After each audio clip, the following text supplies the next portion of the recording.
of President Bola Ahmed Tinubu, in view of the fact that despite very difficult times, he has been able to set Nigeria on a path of growth, confirmed by the International Monetary Fund. In view of the fact that Nigerians are grassroots people, are very excited. In view of the fact that even the members of the National Assembly and senators said they have never had it this good, the leadership of the House of Reps should join me. I want all the members of the National Assembly of the APC extraction to stand up wherever they are. I want the civil senators to stand up where they are. And you will echo what I'm going to say. Those who love you will also join. I want to move, and let it be moved, that not only will President Bola Ahmed Tinubu be a sole candidate for the presidency in 2027, but he will also be a sole candidate for the whole Nigerian population, because all our political parties have been torn into shreds. I went to my state and I saw the umbrella, the PDP, it has over 100 holes.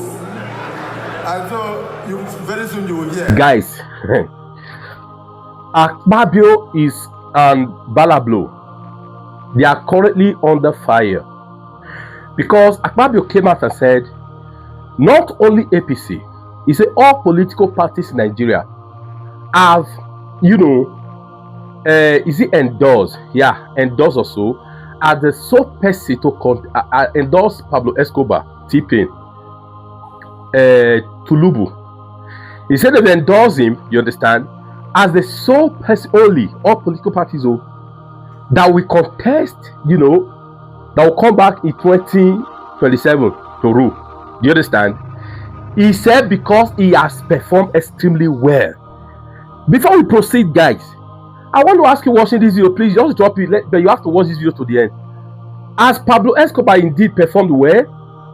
Are you feeling the dividends of governance, good governance, where you are in your attempt in all ramification, you understand? Are you feeling it? Please be honest. Okay.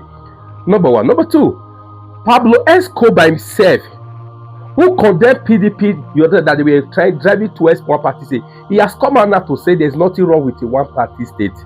Please endeavor to watch the video to the end. Now, Rofa Oseni, Ruben Abati, all the Nigerians, they are currently giving them water, fire for fire. Guys, please, as you watch this video, it is loaded.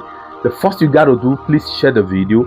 Endeavor to share it in all your platforms. Let this video go around. Well, good morning to you viewers. Happy Friday. Let's begin what's trending by discussing reactions to the summit organized by the All Progressives Congress in Abuja on Thursday, where President Bola Ahmed Tinubu addressed the issue of the one-party system, stating that it's the APC that is ruling and driving the aspirations of Nigerians.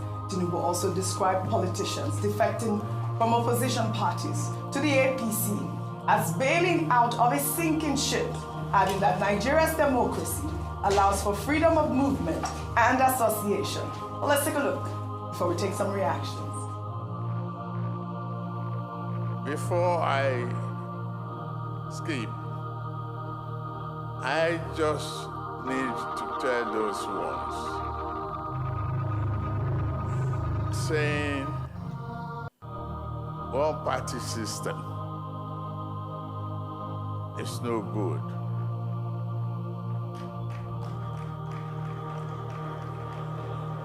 It's one party ruling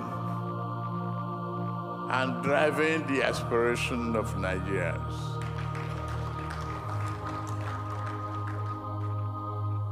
Where do they start? You don't blame a people bailing out of a sinking ship when they have no life jacket.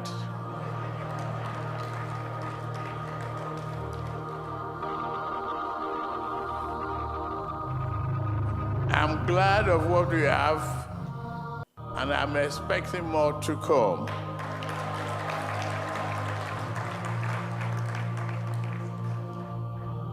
That is the game. We are in a constitutional democracy. don't forget the freedom of movement and the freedom of association is not criminally punishable. Welcome to the progressives. Sweep them clean. Welcome to the progressives. Sweep them clean. Jagaban. Let me take some reactions. And this is a reaction that is, re-echoed on social media. This is from Emma, who wrote, President Tinubu said, there's nothing wrong with a one-party state. I completely disagree with him. He was among those who kicked against the one-party state. I wonder what changed now. I'm completely against a one-party state. While President Eniola actually pulled out multiple newspaper clippings, with the caption, in August 2010, Bola Tinubu won against one-party state. But today, they say it's a blessing. Obviously, the internet never forgets. There was the interview that's been trending now back in 2010 when, the president actually kicked against the one-party state. And we have, mentioned this on this table that we are all, against this because it doesn't support democracy. But let us just touch more on the summit yesterday. In the meantime, Senate President Lambast Akpabio, during the summit, urged that Tinubu be returned unopposed as the presidential candidate of the APC and called for the president to be the sole candidate for Nigeria in 2027, saying that his leadership qualities and experience make him well-suited to represent all Nigerians and not just members of the All Progressives Congress. Let's take a look. The political sagacity of President Bola Ahmed Tinubu, in view of the fact that despite very difficult times, he has been able to set Nigeria on a path of growth, confirmed by the International Monetary Fund. In view of the fact that Nigerians are grassroots people, are very excited. In view of the fact that even the members of the National Assembly and senators said they have never had it this good. The leadership of the House of Reps should join me. I want all the members of the National Assembly of the APC extraction to stand up wherever they are. I want the civil senators to stand up where they are. And you will echo what I'm going to say. Those who love you will also join. I want to move, and let it be moved, that not only will President Bola Ahmed Tinubu be a sole candidate for the presidency in 2027, but he will also be a sole candidate for the whole Nigerian population, because all our political parties have been torn into shreds. I went to my state and I saw the umbrella, the PDP, it has over 100 holes. And so very soon you will hear, I'm not the one to break the news, but I know the national chairman has already broken the news, that everything in the South-South has collapsed for you. And that's the same thing that is happening in the nation. Nigerians are saying that because you have done a difficult job well, that it is time for us to reward you by sending you back to the presidency for a second term in office. I move, therefore, as the Senate President of the Federal Republic of Nigeria, that Mr. President return, one, as a candidate of the APC unopposed, and secondly, as the next president for a second term come 2027. I so move. Listen to that voice. That's the voice of the Senate President. I so move. The voice of the Senate President, Dr. Abasi, has been cracking up the whole time. And a lot of people have said, if Senate President Godswill Akpabio was not Senate President, he could really have a good job as a, is it a comedian or a jester? What do you call that? Dr. Abasi, over to you, really. I mean, because really, I don't know if anybody... Just to add to what I said earlier on, I think the APC National Summit yesterday, held at the banquet hall of the presidential villa, there was a lot of psychophancy, there was a lot of masturbation, there was a lot of psychophancy, there was a lot of comedy. Now, the Progressives Governors Forum, led by Senator Opu Zodima, the National Assembly, led by Senator Godswill Akpabio, they said they passed a vote of confidence in the president. Others did. In fact, they turned the banquet hall into an extension of the Senate and the House of Reps, because it was the Speaker of the House of Reps that seconded the motion. Unfortunately, the Senate President forgot his gavel He didn't go with it. and they forgot to go with the mace, of the Senate and that of the House. So that's why I say it is comedy. Yes. However, what is important here is that the president is saying, well, the Constitution allows Section 40, freedom of assembly, Section 39, freedom of expression, and that people can express themselves. Those rights are not criminally punishable. He's right on that score. But let him be reminded that that same yesterday, the coalition have refused to keep quiet. They have appointed Senator David Mark as chairman. They set up a committee led by Lee Elimoke, Senator Lee, former governor, former minister Lee Elimoke, to see if they should stay within the existing party. They've set up the Rotimi Amechi committee, who will be, Rotimi Amechi will be 60, by the way, on May 27, Children's Day.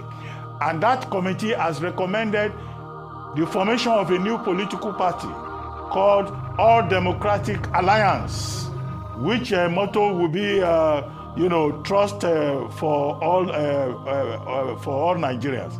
Now, that ADA means Ada in Yoruba language.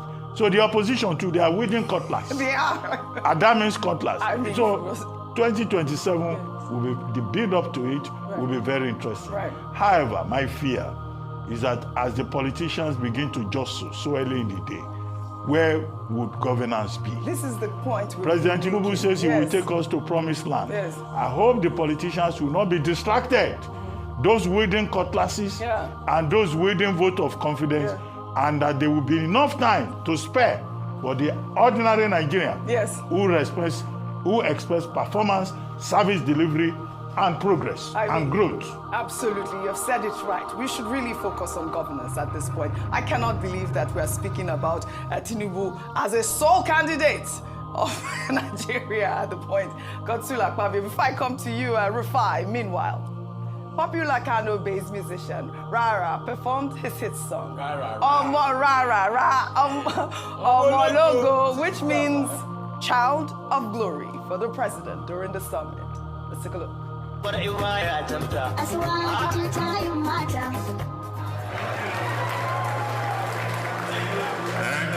Omo Logo. Why'd you Omo Logo? I mean, Fulani man speaking Yoruba, because Rara was also speaking Yoruba. Oh, he did. You know that the level of motivation is very high. One was also there to Ganusi. Everybody, Omo Logo, Ganusi. Very interesting times. Very, very interesting times. Rufi on fire. It's the political economy. Yes, all I just want to remind them is, please, a lot is failing in governance. So you cannot be Ganusin and all of that. I know, you have to make your own. It's part of the political economy. When, till today, after the over 2 billion spent on NNPC, we've not seen anything as regards the refinery. People are hungry, people are in poverty and all of that. But Dr. Abati, like you said, these politicians are very funny people.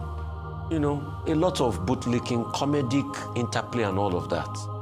And you see, never take the word of a politician seriously. Yeah. Because they don't mean it. Let me take you on a quick journey. On the 22nd of September 2024, Governor Umoeno of Akwa Ibom State said, my link with Akpabio will never undermine PDP's interest in Akwa Ibom State. Where is Governor Umoeno today? The same Governor Umoeno has now said that as a member serving in my cabinet, if you don't follow me to APC, you are in problem. But 2024, he said that. Even Mr. Senator Endorsed Akpabio, I'll take you back to 2014. He was part of those that started the support for your guy, Goodluck Jonathan then. As at 2014, he said all the governors are loyal behind Goodluck Jonathan. Today, he's still the one starting the support. When you have high level of inflation, economic malaise and the likes.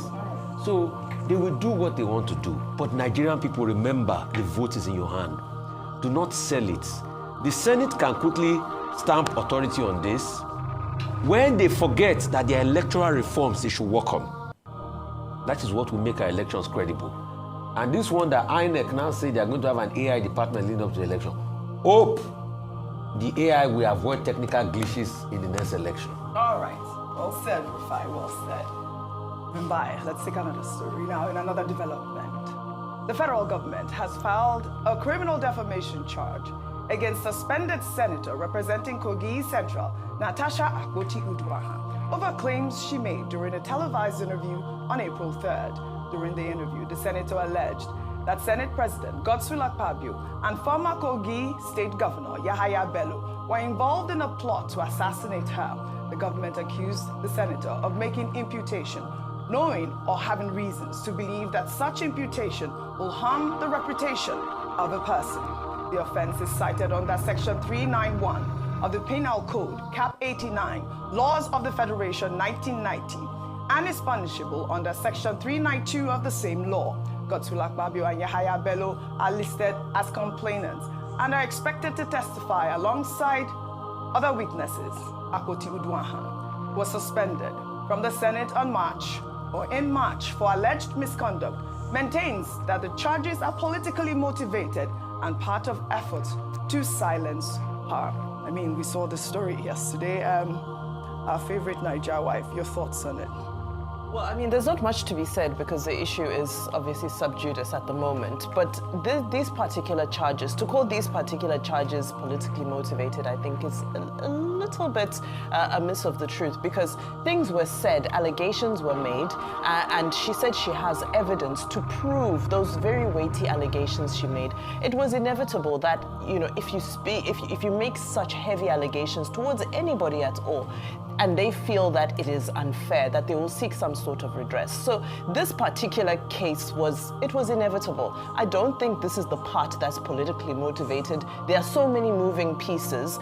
There's also reports of some witnesses in favor of Senator Akpoti who are said to have been arrested and so forth. So yes, there are other elements happening around the case that we can argue and say are politically motivated. But the case itself is a case of you allege, and I have come to challenge you to prove your allegations. And of course, we wait for all of that to play out in court, because those allegations were extremely, extremely weighty. Yeah, exactly what we said when we brought this story on the table. And, you know, remember I said, Senator Natasha Akpabio is a lawyer herself. So like you've said, the allegations are weighty. We'll hope to, follow up on the story when the story unfolds. We'll take another story now. Labour Party leader Peter Obi has debunked reports of a secret meeting with President Bola Ahmed Tinubu in Rome to discuss a 225 billion naira Fidelity Bank debt crisis. Well, on Monday, a report alleged that Fidelity Bank faced insolvency following a Supreme Court judgment requiring the bank to pay damages of 225 billion naira to a Nigerian firm. Or Fidelity Bank has since debunked the report. In a statement posted on X on Thursday, Peter Obi said that the rumor was fabricated by blackmail merchants determined to mislead Nigerians and tarnish his image. His tweet reads in part, "It's obvious that the biggest business for blackmailers now is talking about Peter Obi from every negative perspective. Even my solemn spiritual trip to Rome has been twisted into yet another blackmail campaign by merchants paid ostensibly to propagate anything negative against Obi. Let me categorically state that I have never sought an audience with or met President Tinubu since he assumed office, except about 1 minute meeting at the arena of St. Peter's Basilica, Rome, during the inauguration Mass of Pope Leo XIV, where I was seated behind and had to respectfully greet him and other dignitaries present.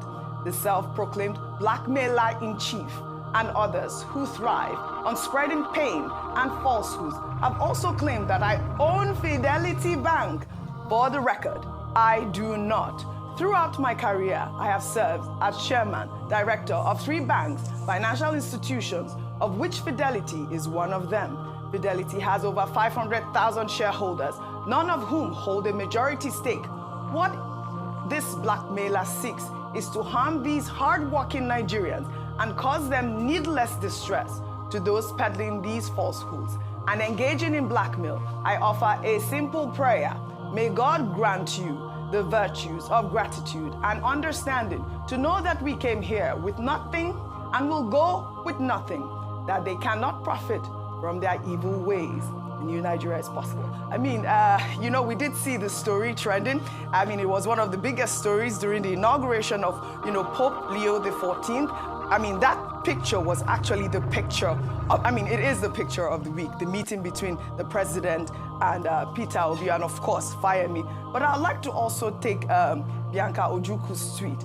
Nigeria's Minister of State for Foreign Affairs, Bianca Odumegu Ojukwu, has clarified what transpired during the recent meeting between President Bola Ahmed Tinubu and Peter Obi at the Vatican, while in a lengthy post on X. Let me read a part of her statement.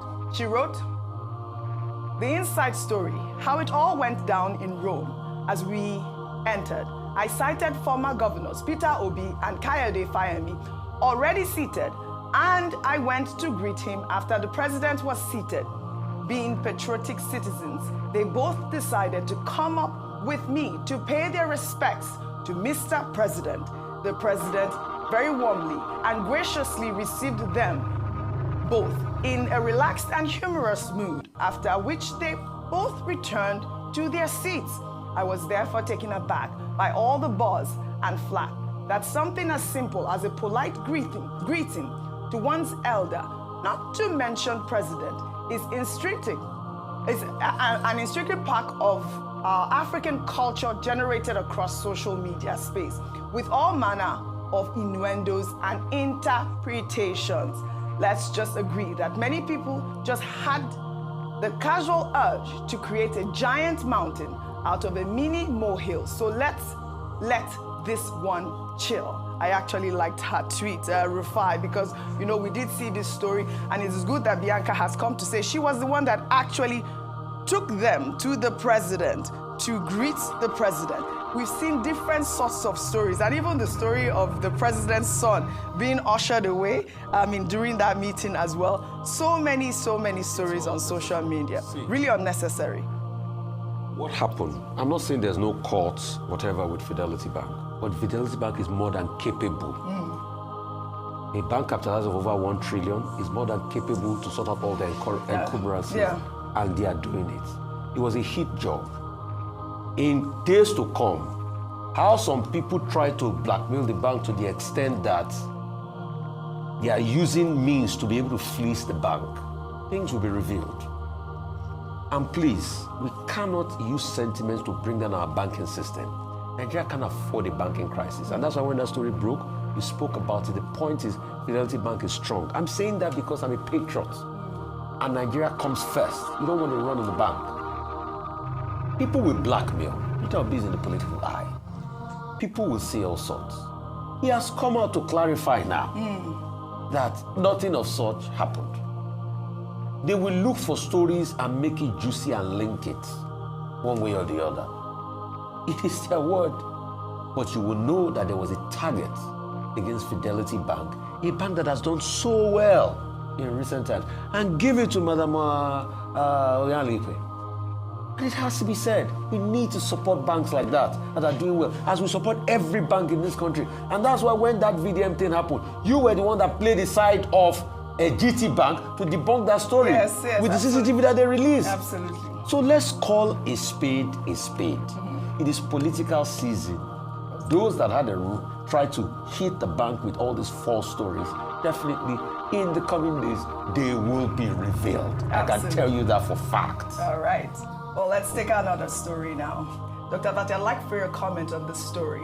The father of the 14-year-old boy killed by a stray bullet on Tuesday in Oyo State, Odunayo Alade, has shared what happened. He spoke with News Central. Let's take a look. To them, they said, I follow one way and I let them know that this is the road that everybody, all the neighborhood there, this is the way they are passing. A very short distance to the main junction. I won't say one way, because the place is, as I said earlier, it's a very short space, very short. It's not up to a pole. You understand? We just come out and then we follow the normal way down. It was when I entered through that road, one of them just came and jammed my vehicle. The elder brother of the deceased was supposed to ride to work yesterday. Was having a 8:30 paper yesterday. So if I should stop, then they will delay the boy. So that's why I just to just maneuver them, go on my way. So after I left them, I just heard the gunshot. So I didn't stop. Then the boy in question was shouting, "Daddy, daddy, daddy, daddy." I was even shouting on him that, "Why are you shouting? We've left them, so we are safe."